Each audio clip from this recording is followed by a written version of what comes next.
छोटी बहू। इंस्पेक्टर, मैं आपको जो भी बोलूंगा एकदम सच कहूंगा। आहना पे मैंने शक किया था। मुझे ऐसा लगा था कि आहना ये सब शायद कर सकती, लेकिन मैं ये भी जानता था कि मैं गलत हूँ। आहना जानबूझकर ये सब नहीं कर सकती। आहना का मकसद माँ को मारने का नहीं था, पर मुझे आहना पे शक जरूर था। मैं झूठ नहीं बोलूंगा सब।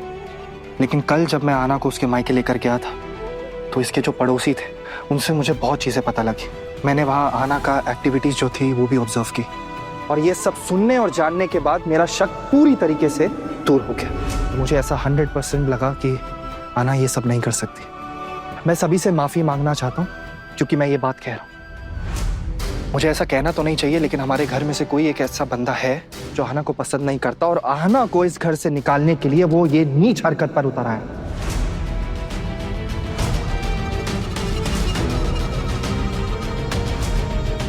अच्छा, और वो कौन है?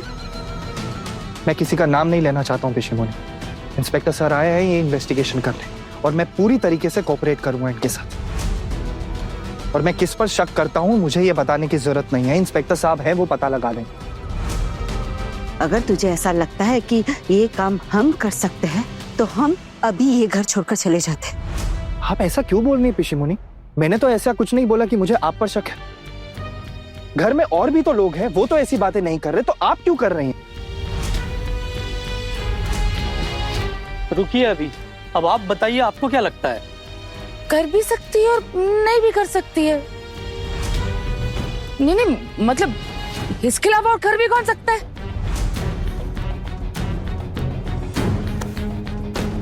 अच्छा, तुम लोग एक काम करो, हर कमरे की अच्छे से तलाशी लो, कोई भी कोना छूटना नहीं चाहिए। Okay sir.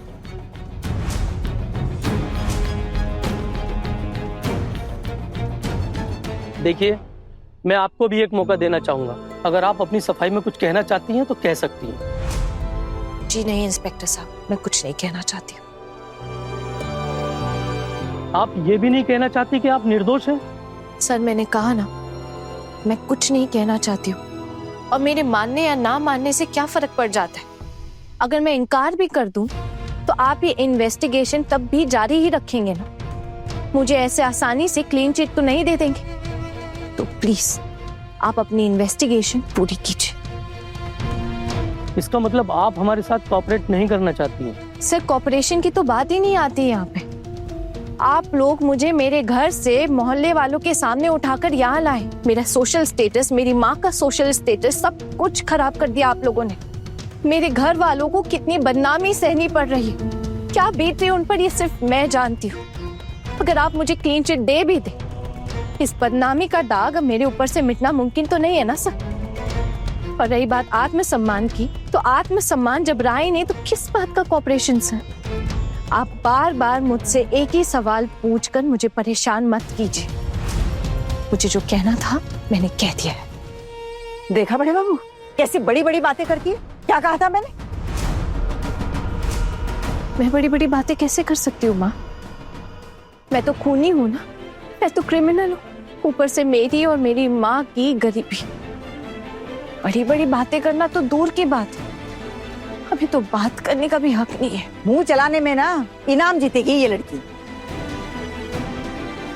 तो दुर्गा देवी जी, अब आप बताइए, ये पूरी घटना तो आपको लेकर है। आहना जी आपकी देखभाल करती थी, क्या कभी देखभाल करने में कोई कमी या कोई गड़बड़ देखी आपने? बड़े बाबू, मैं तो बीमार थी, मैं कैसे बता सकती हूँ कि इसने मेरी देखभाल कैसे की। हाँ, लेकिन एक बात है, मेरी दवाइयाँ एकदम समय पे देती थी। अब वो ऐसा क्यों करती थी मुझे नहीं पता। अब इसका क्या मकसद रहा होगा पता नहीं।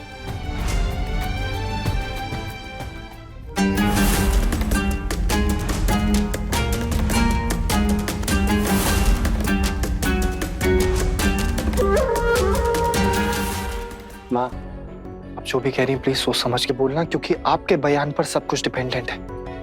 आहना पे बेफिजूल का लांछन लग रहा है, आप समझ रही है ना? लगने दीजिए लांछन। माँ को जो लगता था उन्होंने कहा है, लेकिन आप प्लीज माँ से कुछ मत कहिए। अगर मैंने कुछ भी गलत नहीं किया है ना, तो मुझे उसकी सजा भी नहीं मिलेगी। लेकिन अगर मैंने कुछ किया है तो कोई मुझे बचा भी नहीं सकता है।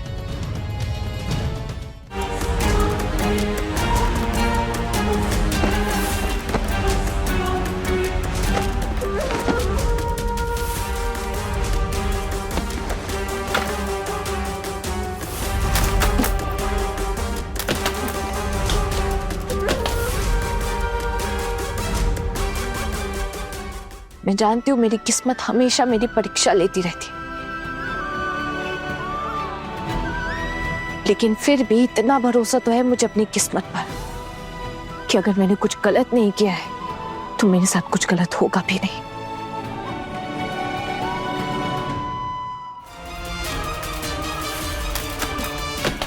ए छोटी, इधर आ तो। छोटी, सर मैंने एक बात नोटिस की। बोलो। मैं बुआ के कमरे में गया था कि दवाई का बॉक्स वहां मिला और उसमें ये मेडिसिन, ये देखिए।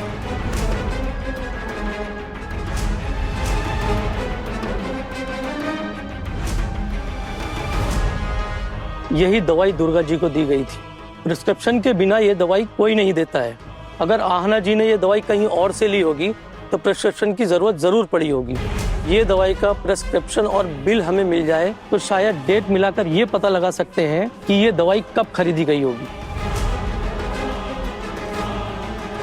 प्रिस्क्रिप्शन और बिल मिल सकता है क्या? जी सर, दवाई तो मैं ही लेकर आता हूँ, तो प्रिस्क्रिप्शन तो मिल ही जाएगा। ठीक है, लेके आओ। अरे बेटा, रसीद कहाँ से मिलेगी अभी? ठीक है, फिर हम दुकान में जाकर पता करते हैं। कॉपी तो जरूर होगी उनके पास। नहीं, मुझे पता है वो। सर जी, आप जो कह रहे हैं ना वो प्रिस्क्रिप्शन और बिल, वो मैंने ही संभाल के रखे हैं। मुझे पता है कहाँ रखा है, मैं लेकर आती हूँ। एक मिनट।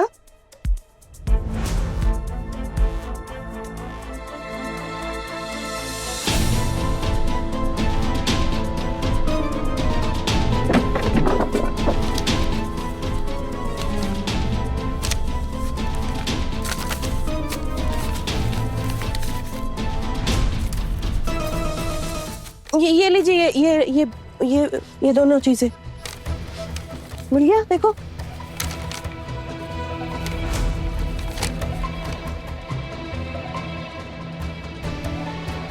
आपकी माँ की कितनी दवाइयाँ बाकी थी जब ये खरीदी थी आपने?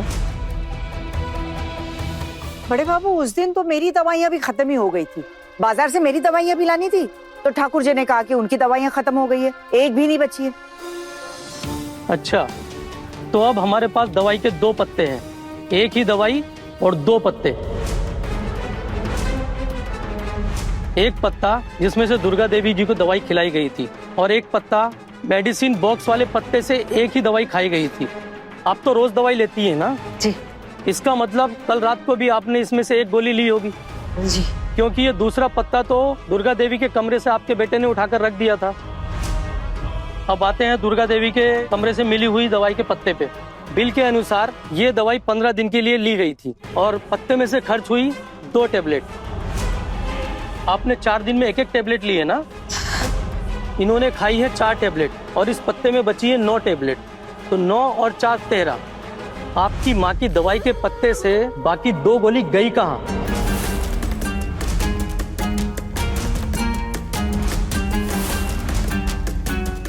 वही तो बोल रही हूँ बड़े साहब कि ये मेरे कमरे में चुपचाप गई होगी और लेकर आ गई होगी।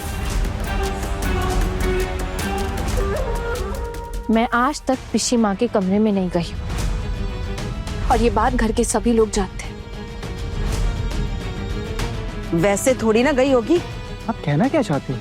अरे मैं ये कह रही हूँ कि छुप छुप कर सबसे नजर चुरा कर गई होगी ना, किसी के सामने थोड़ी ना गई होगी।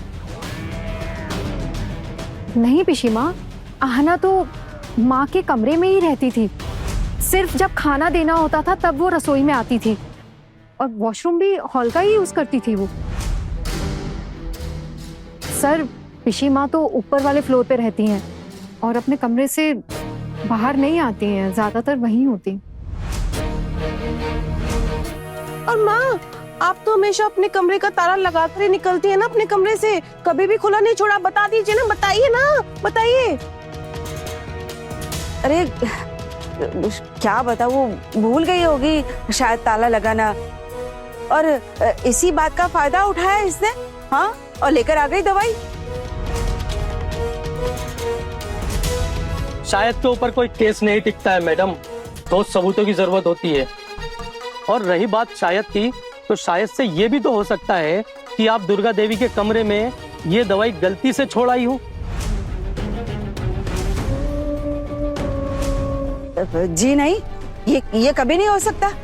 आप तो मुझे फंसाने की कोशिश कर रहे हैं। डॉक्टर साहब आप ये क्या कह रहे हैं आप? मैं बिल्कुल ठीक बोल रहा हूँ। ना तो ये मेरी पिसी माँ है, ना आप मेरे भाई, और ना यहाँ पर मौजूद कोई मेरा रिश्तेदार है जो मैं किसी की वकालत करूंगा या किसी को फंसाने की कोशिश करूंगा। और अगर एक पुलिस ऑफिसर की जुबानी सुनना चाहें तो साफ साफ कहता हूँ, इन्होंने ये काम जानबूझकर ही किया होगा।